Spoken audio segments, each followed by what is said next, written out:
You're listening to The Preferred Way, a retirement podcast brought to you by Preferred Trust Company, the preferred custodian for all alternative investments.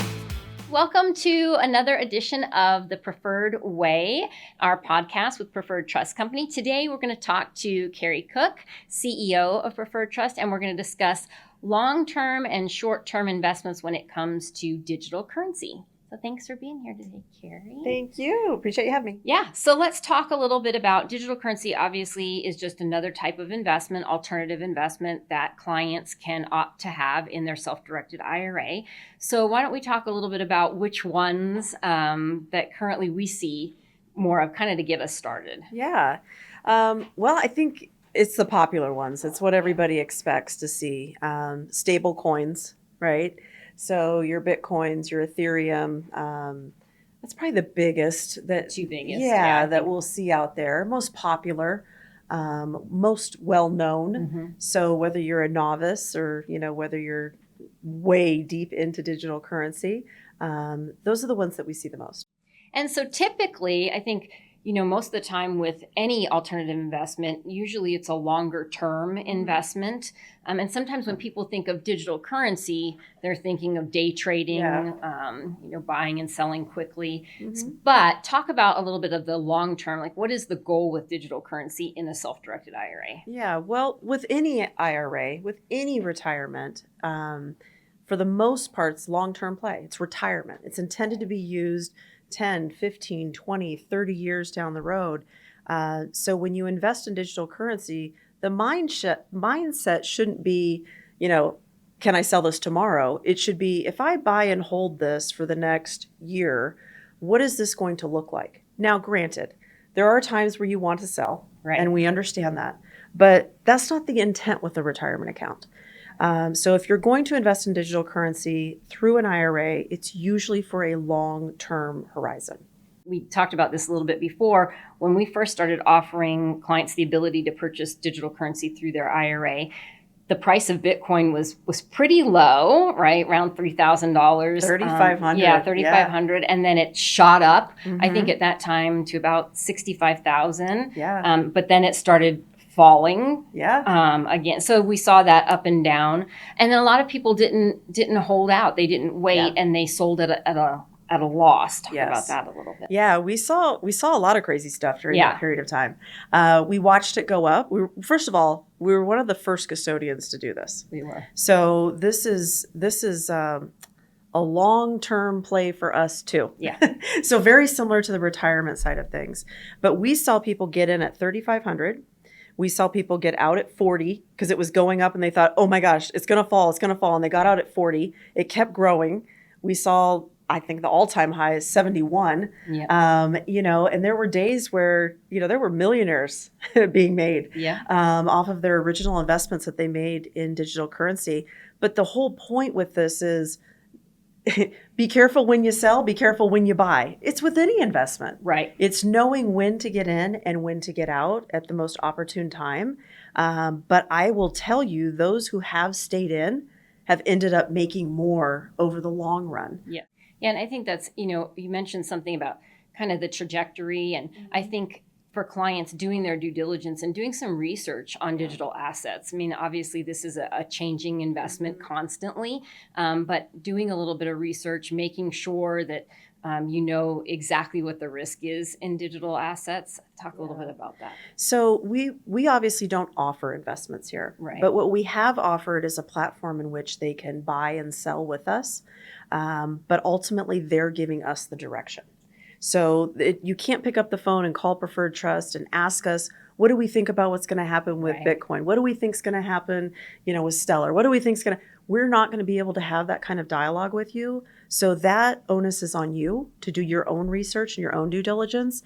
And I've learned over the years, there's a lot of resources out there, some more credible than others, some not credible at all. So just be very careful with what research you're doing and due diligence, but really it is on you. I will say for the most part, I think you would probably agree with me, those that invest in digital currency understand digital currency. They understand the risk. They understand the reward. A lot of them are investing outside of their IRA before they come in to use their retirement account to do it. It's interesting that light bulb Yeah. when a light bulb goes off and they're like, wait, I I do can this. invest in my Yeah. with my IRA, Yeah. and especially those that are investing with their Roth IRAs. Yes.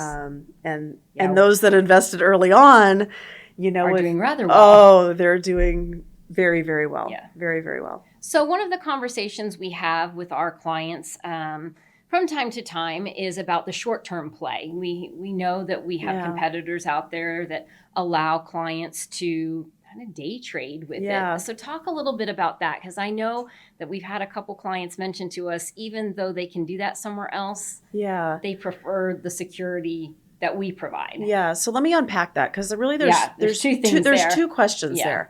there. So the first one is the way that we hold digital currency versus the way that maybe other custodians hold it. And we're all a little bit different. So when you do your due diligence on the digital currency, you also have to do your due diligence on how the custodian is holding the digital currency. Absolutely. Ultimately, you're looking for the best protection you can possibly get. And that's kind of crazy for me to make that statement with digital currency, right? It's on a blockchain. You know, you're seeing all these headlines out there, billions of dollars lost in digital currency. You know, you partner with the wrong person, buyer beware. And I would say that same thing for clients that are coming to Preferred Trust. When you're coming to Preferred Trust to invest in digital currency, you know, we were taught on the principles of the cryptocurrency standards. And when cryptocurrency started to be offered through an IRA, you know, we went to many conferences to learn the best way, the most secure way to hold it on behalf of clients. And as a custodian holding custody of that, it's really important for us that we don't subject our clients to any more risk than is necessary. And in doing so, we have maintained I'll call it an offline approach, where we do not work with a company that is holding the assets on behalf of the clients, because we're the custodian. We're the responsible party.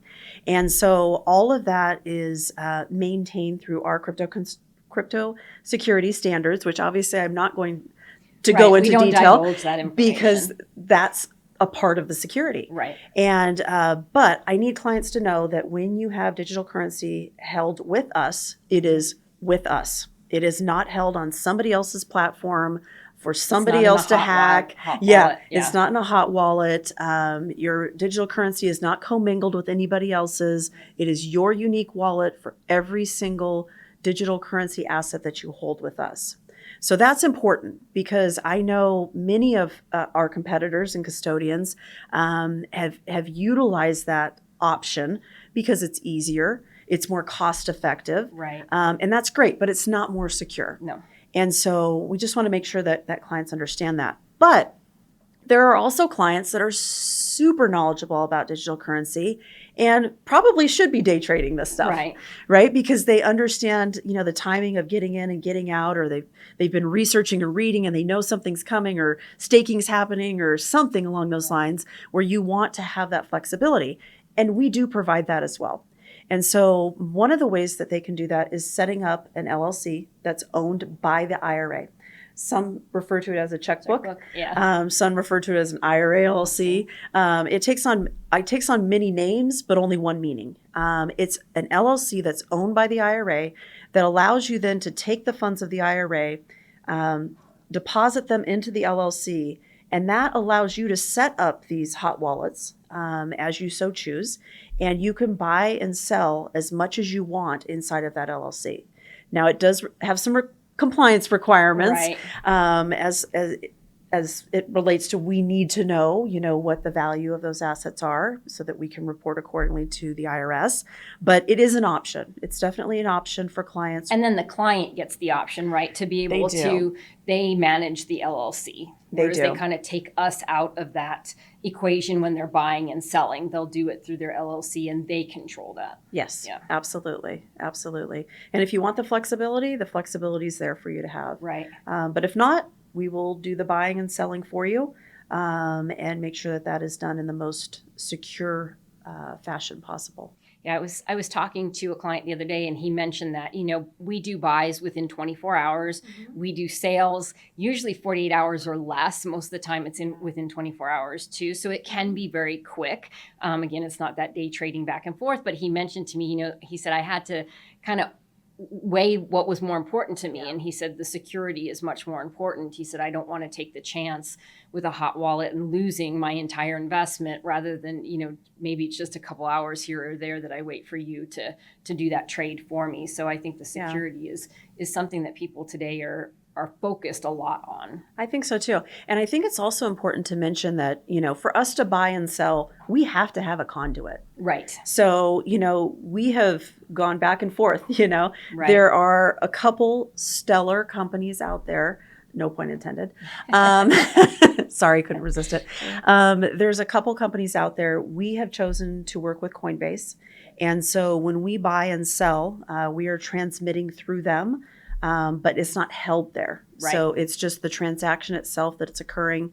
And then the funds are moving back and forth. And that is probably one of the biggest out there. Yeah. And so we will always maintain that high level of security, even with who we're transmitting through. And I think, like you mentioned earlier, it's important to know that your wallets are just for you, just for your IRA. They're not commingled with anyone else's. Sometimes when we transfer assets to other custodians, there's one wallet address and it has all different transactions associated with it for all different investors. And so that can kind of get scary, It can. Have you ever wondered, I have to ask you a question. Yeah. Have you ever wondered when we send digital currency to I'll call it a standard wallet, with mining fees and everything else, how do they identify what belongs to who? Have you ever wondered? Yeah, I think that, obviously you can get on the blockchain and kind of see the transactions from our end. We know how much we sent based on what the client held in their account and based on the, the mining fees associated and that type of thing. But when you're on the other end of it and you're seeing all these different transactions, how do you relate them to a client? For us, it's very interesting when somebody transfers their digital currency into us. I know it belongs to them because I look at their wallet address and there's no other digital currency associated. Unique. Right. It's unique with them. So I know right away when it comes in, there's no extra verification I have to do. On the other end, they're always they're always asking us for transaction hashes and wanting to know because they have no way of identifying it. And we've had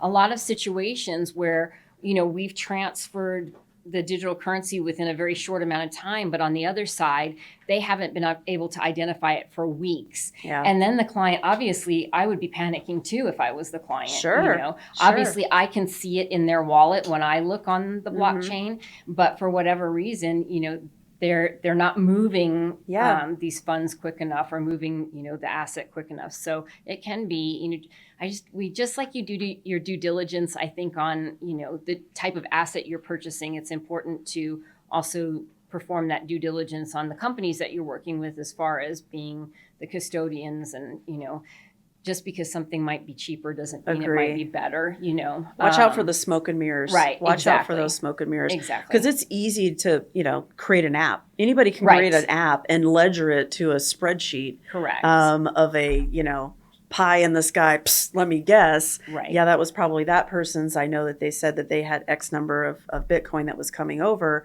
But, the reality is up to a certain decimal point, it stops. Right. Then I have to wonder. It's not with somebody else's. Yeah, I have to wonder what happened. What happens to the extra? Is that just maintained by that company that receives it? I cannot imagine trying to ledger back to that. I want to be accurate with our clients. I want to make sure that they know exactly how much they have to the 6 decimal point, 10 if we need to. Right. And because when we're selling it, we want to sell everything, right? We want to get every element of that. We're not leaving anything behind in their wallet. It's their wallet. It's no good to us. Right. And so I've always kind of wondered how the other companies do that. I want to make sure that clients know that when they buy with us and they sell with us, they're buying every dollar is put in, and when they sell, every bit of the digital currency is going out. We are not holding anything captive outside of some of the requirements with digital currency. You do have some leave behinds, I call them, but there's nothing we can do with them once they're left behind. It's just the requirements that they have. Yep, absolutely. Well, thanks for the information today. Thanks for joining us. Absolutely. And thanks for joining us on another episode of The Preferred Way. Thanks for joining us for another episode where retirement savers meet alternative investments. Can't wait for the next episode to learn more? Visit our website at preferredtrustcompany.com.